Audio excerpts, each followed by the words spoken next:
Have you ever found yourself lying awake at 3 in the morning, your mind racing about a problem you cannot solve?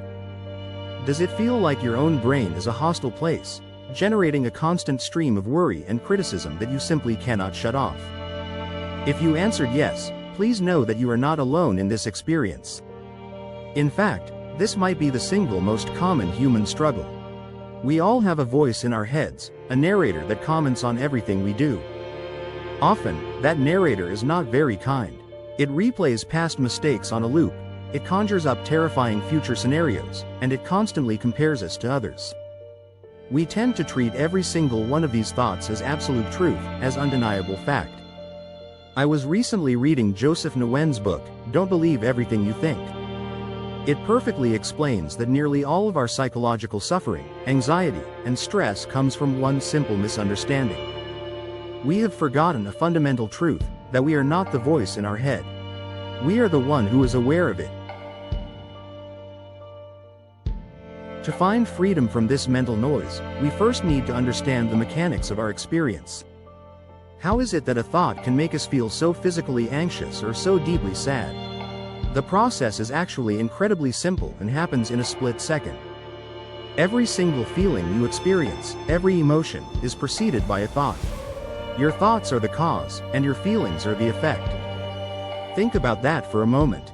You are not feeling stressed because of your overwhelming inbox. You are feeling stressed because of your thoughts about that inbox.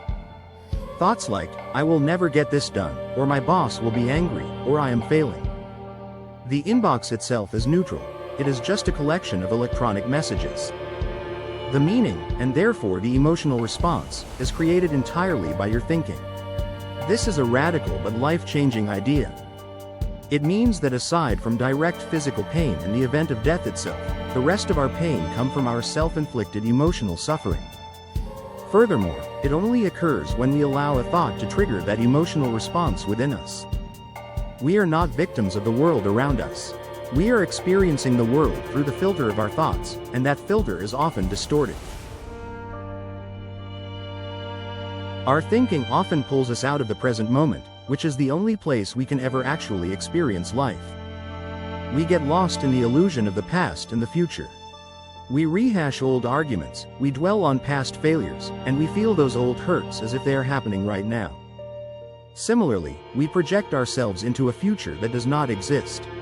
We imagine terrible outcomes for a job interview next week, we worry about our health in 20 years, and we feel that anxiety in our bodies today. But here is the crucial thing to remember. The past is a memory, which is a thought you are having now. The future is anticipation, which is another thought you are having now.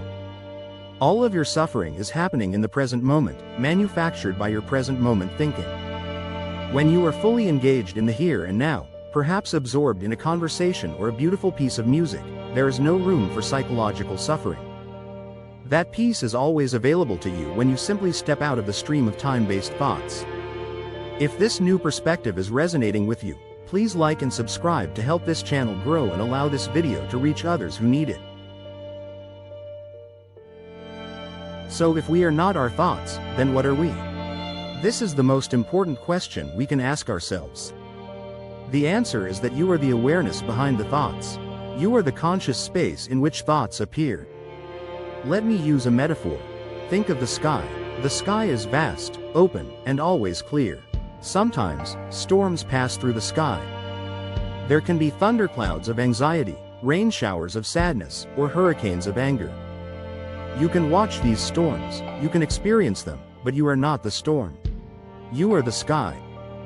The weather of your mind is always changing, but your fundamental nature, your awareness, remains constant and undisturbed. Your thoughts are like those clouds, they are temporary events that pass through. The problem begins when we mistake ourselves for the storm cloud. We see a thought that says, I am not good enough, and we believe it so completely that we become the storm. The key is to simply notice the thought, to see it for what it is, just a passing mental event, without getting tangled up in its story. You might be wondering how to actually do this. How do you step back from your thoughts when they feel so powerful and so real? The good news is that it does not require a huge effort. In fact, effort is often the enemy here. The goal is not to battle your thoughts or to try and empty your mind. That is like trying to calm the ocean by pressing down on the waves. It only creates more struggle. The practice is one of gentle noticing. When you notice yourself getting caught in a loop of worry or self-criticism, simply pause. Gently label what is happening. You can say to yourself, that is worry, or there is the thought that I might fail. This simple act of naming the thought creates a tiny sliver of space between you and the mental noise. In that space, there is freedom. You are no longer fused with the thought. You are just watching it. And when you stop fighting them, when you stop believing them, these thoughts naturally lose their power and energy.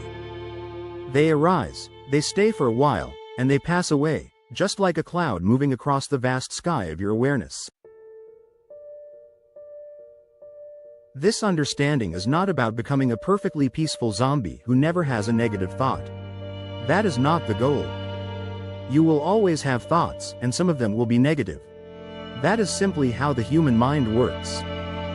The transformation is that those thoughts no longer have to control you. They become background noise rather than the director of your life.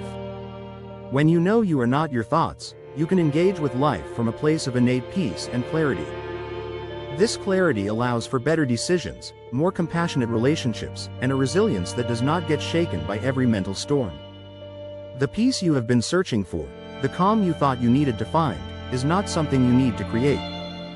It is what you already are, underneath all the thinking.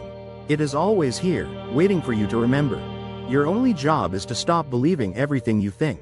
Thank you for watching.